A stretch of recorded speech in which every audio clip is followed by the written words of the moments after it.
hear that? It's alright, you probably don't hear it. I have a special ability to hear these kind of things. It sounds like wiggets. I just killed a wigget back there, if you're wondering. Probably get expelled for that. You know, but this is what I'm talking about. You know, I killed Voldemort like a few years ago, all near death.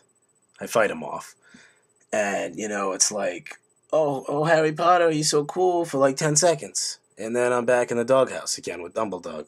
Even though she's like only 7, she's like always wants to screw, and I got a life to live. You know, it's like, you know, I can't always be out screwing her. She's got to get that through her head, because I got a life to live here.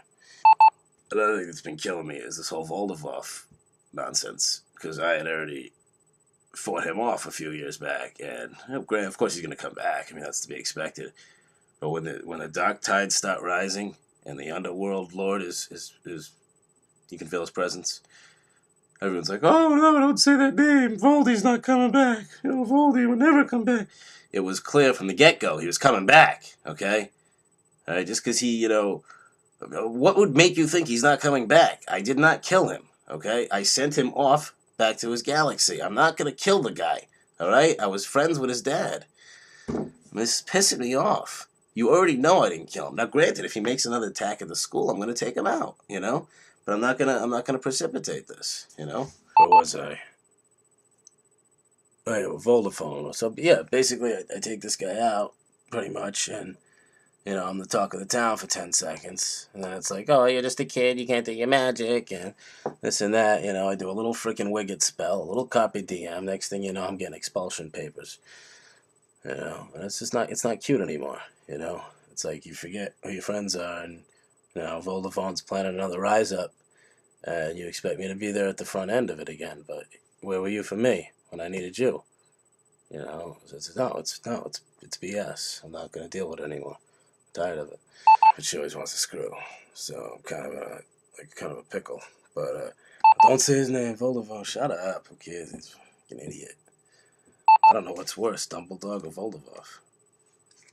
Would I rather be a dog or a Dark Lord? That's what it comes down to.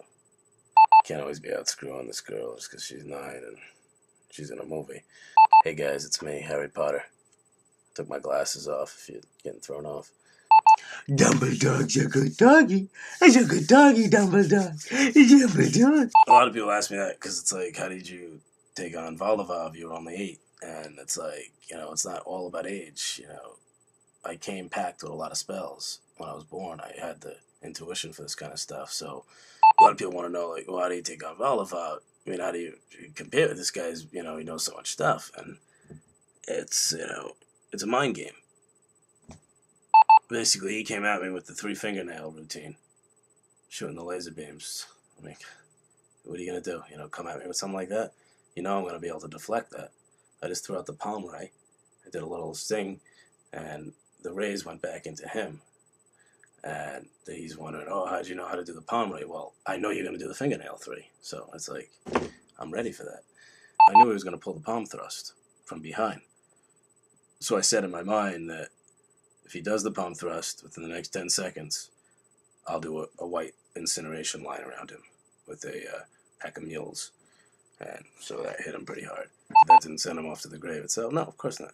He's going to come at me, obviously, with a little bit more strength than that. He's Voldemort. So he starts swirling the light bulb in front of me. I'm like, Voldemort, these tricks are old. When he started doing this move, I knew I was in trouble because, you know, it wasn't easy getting him, you know, because he's like this, and I gotta figure out if he's going left or right with the zing-zangers. So I wait for him to make his move. I kind of predicted to be a left. Turns out it's a right, so now I got a nanosecond to act. He throws a zing-zang at me. I'm like, ooh, ooh, ooh, and I dodge it, but it's not that easy because the zing-zangers are heat-seeking. So this thing's following me around town. I'm chasing, like, zing-zanging me over there. I'm up buildings, I'm down, I'm over here and left, I'm disappearing. Doesn't matter because this thing knows I'm here.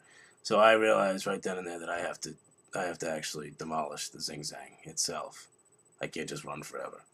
So I say screw it. I'm gonna just face it. I let it come at me, and it's coming at me right here like this. I wait till it gets about yay deep, and I turn the head like this. It does a little loop, tries to heat seek me, but it's already missed the mark. So I grab it by the back of the neck. I fling it down on the ground and I go, Zankook! And it's like, don't think you can just say that and do it, because it takes a lot of the other stuff I was talking about to put it together. And, you know, when people hear me go Zangzook, and they're like, oh, I can just say Zangzook and I'll kill the heat seeker. No, it's a combination of things. It's the mental power, it's the belief. You got to be thinking about candy canes and cherry pie, or you're screwed. And a lot of people are like, oh, I'm saying the same words as you. I'm saying Zangzook, or I'm saying Carpe Diem, and how come the spells aren't working? Well, were you there when I was teaching this class? You know, it's not just about the words. It's about the meaning behind them. You gotta be thinking about that happy place. I told Bomblegonda this too. I mean, there's a reason I gave you a D in Magic Spells 404. I mean, you can't just be throwing out the words like it's a big game. You know, you gotta feel what you're saying. You know, I mean, I've said that from day one. That was the old Voldemort. You know, he was good. He was good people. He came over one time. Me and my dad. He was good friends with Dad, and he'd always come over on Saturdays, and we'd play tennis in the back, centrifugal tennis. We just zing the ball off our hands, and you know, things were good back then. But I beat him in a couple of matches. Next thing you know, he's the Dark Underlord, and he wants to take over the Magic Spell Kingdom. I didn't even judge him at that point. I said, okay, sit, Dumbledore. Sit, Dumbledore. Sit. Good boy. Good boy. Stay. Don't ever get a dog.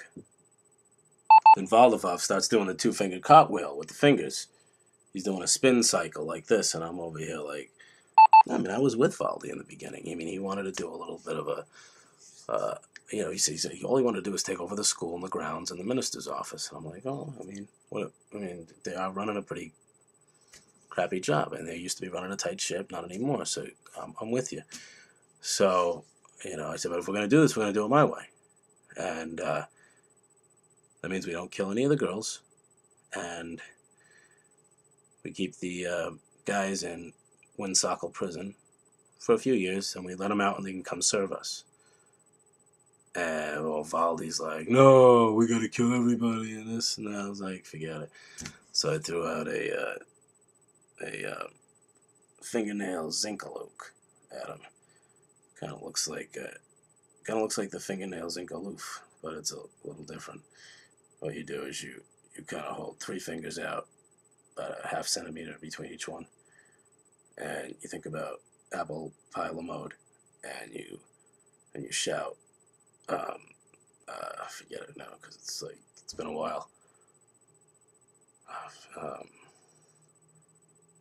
Leanne rhymes. You shout Leanne rhymes. You got to be thinking about apple pie mode though.